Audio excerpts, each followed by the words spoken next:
We are checking in with Quincy City Council President Councilor for the Ward 3 area of Quincy, Ian Kane, joining us via Zoom again this morning for a City Council update. Hey, Ian, how are you? Hey, Joe. Good morning. I'm doing well. How are you? Doing okay. We're weathering this raging blizzard here, hunkered Yeah, down. I know. Sounds a lot more wet than it does fluffy. Oh well, epic fail in the forecasting part for this one for sure, but I don't think we're too upset. Can't win them all. And it didn't affect the council meeting at all last night, right? No, it did not. No. Let's talk about it. Actually, we should talk about why you're having back-to-back meetings this month, just to explain for folks. Oh, well, I think next week is February vacation, and so for those counselors that have children in the schools, we kind of try to make that space for them. And then, I mean, we're essentially done at the end of the month. We've got the President's Day holiday, and then there's a presidential primary. So, the presidential primary, which is run by the city clerk's office and the elections department, we try to make sure that that's out of the way too. So, yeah, we front loaded the meetings in the month of February. Right. So looks like 4 items on the agenda, and 3 of them were appropriations, right? Yes, that's accurate. The first was an appropriation for $5.2 million for the purchase of outfitting equipment for the Quincy Fire Department. So this will end up needing to be a bond authorization. So the appropriation went into the Finance Committee. The mayor's seeking to purchase, I believe this is a new fire truck specifically. Yeah, looks like a ladder truck and then 2 engines as well. So some pretty major investments in apparatus. Yeah, absolutely. And has that already been budgeted for, do you know, Ian, or what is the process now for borrowing from So that? yeah, so it'll go into, I mean, it's in Finance Committee now. Whenever Chair McCarthy schedules a Finance Committee hearing, we'll schedule that, which usually will come around one of the next City Council meetings, and basically, we'll get an understanding of if we are to borrow this $5.2 million, how it'll affect our debt service and what, sort of contribution that will go towards and ongoing payments and for how long of a period of time. And probably discuss, what are the needs surrounding the purchase of these 3 pieces of equipment for the Quincy Fire Department. Okay, yeah, I can imagine there'll be a presentation by the fire chief at some point going forward. I would assume yes.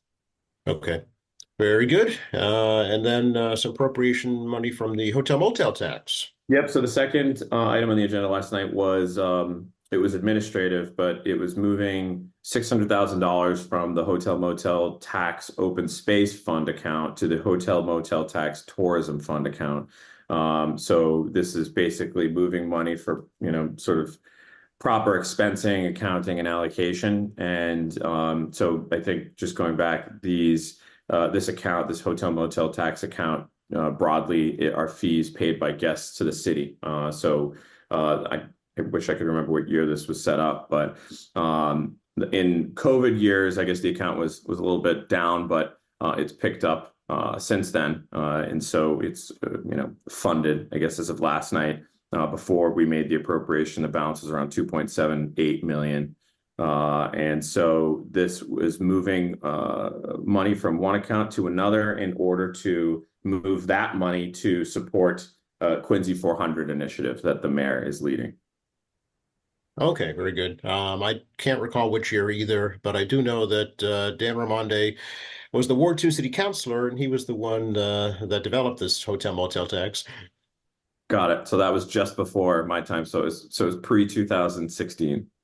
There you go. So it's been around for a little bit. And it's nice to use other people's money to pay for things in the city. Yeah, absolutely. I mean, always. I mean, it's probably zero sum at the end of the day. Money goes somewhere, money comes back to the other place. But yeah, no, it's always great to be able to use money that it comes through in sort of economic ways that people are utilizing the city and that the city gets a piece of it.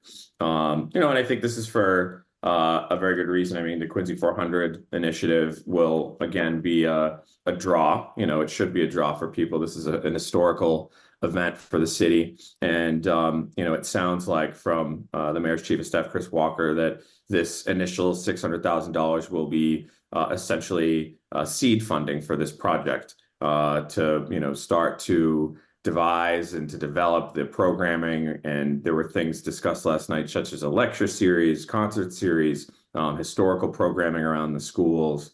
I guess there's not necessarily a frequency yet that's been developed or devised around the programming schedule, but you know, all to be discovered.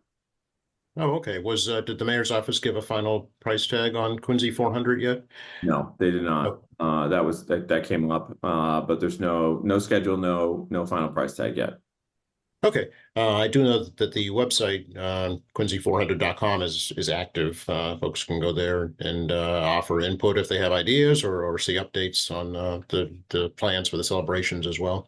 Yeah, and I think you know, it was highlighted the planning process for this for Quincy 400 started 5, 6, maybe even 6 years ago, where there were a number, I mean, probably I think 20 or so community meetings around the city, just trying to solicit opinions and perspectives on what people would like to see for this you know, celebration for the city. So, you know, it sounds like it's been a public process. I'm sure people need a refresher in their minds that comes closer to the time and to the reality.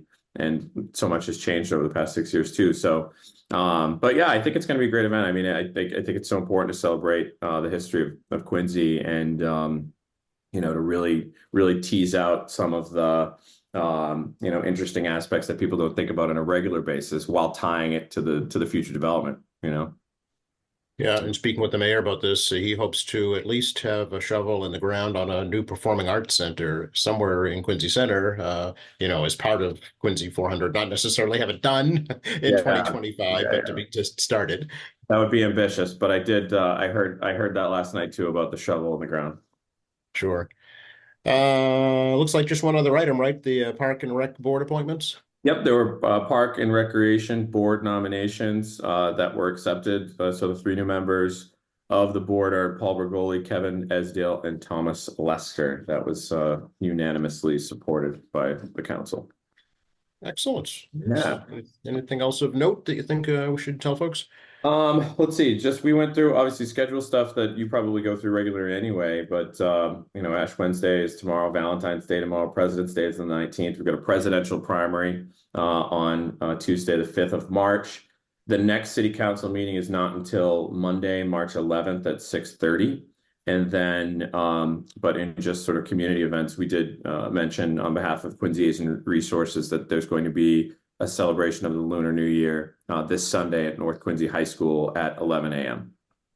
Absolutely. And then the big Winterfest celebration on President's Day, right in Quincy Center. Yep, plus Winterfest. Yep. Seen a lot of promotion for that.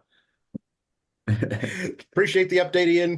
We'll catch up with you on not till March 12th, if not sooner. All right. Thanks, Joe. Have a good day. You too. Bye-bye. Bye-bye.